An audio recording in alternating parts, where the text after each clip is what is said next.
স্বয়ং অধ্যক্ষই বিধানসভাৰ পৰা কৰিলে ৱাকআউট। কোনোদিন নঘটা ঘটনা এটা ঘটিল কৰ্ণাটক বিধানসভাত।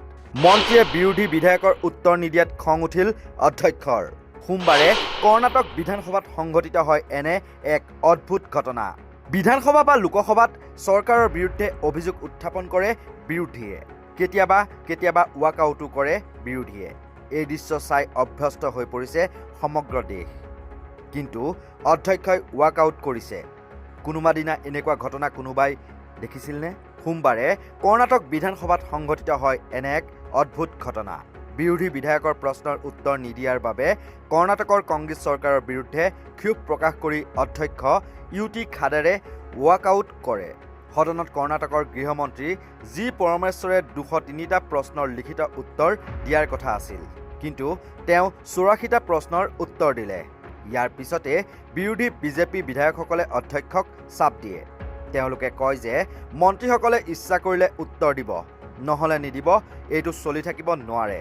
অধ্যক্ষই বিজেপিৰ বিধায়কসকলৰ কথাত সন্মতি প্ৰকাশ কৰে। অৱশ্যে মন্ত্ৰীগৰাকীয়ে তেওঁক অধিক সময়ৰ প্ৰয়োজন বুলি দাবী কৰে।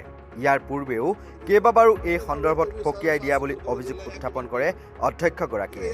তেওঁ বাৰে বাৰে কৈ আহিছে যে বিধানসভাত বিৰোধীয়ে সোধা সকলো প্ৰশ্নৰ উত্তৰ মৌখিক বা লিখিতভাৱে দিব লাগিব, কিন্তু তাত কোনো লাভ নহ'ল। সোমবাৰেও মন্ত্ৰীসকলে আগতীয়াকৈ বিধায়কসকলে সোধা কোনো এটা প্ৰশ্নৰ উত্তৰ নিদিলে। এই কথাত খং উঠিল অধ্যক্ষ ইউ.টি. খাডেৰৰ। তেওঁ খঙেৰে ক'লে, আপোনালোকে কিয় প্ৰশ্নবোৰৰ উত্তৰ নিদিয়ে? এনেদৰে কেনেকৈ বিধানসভা চলিব?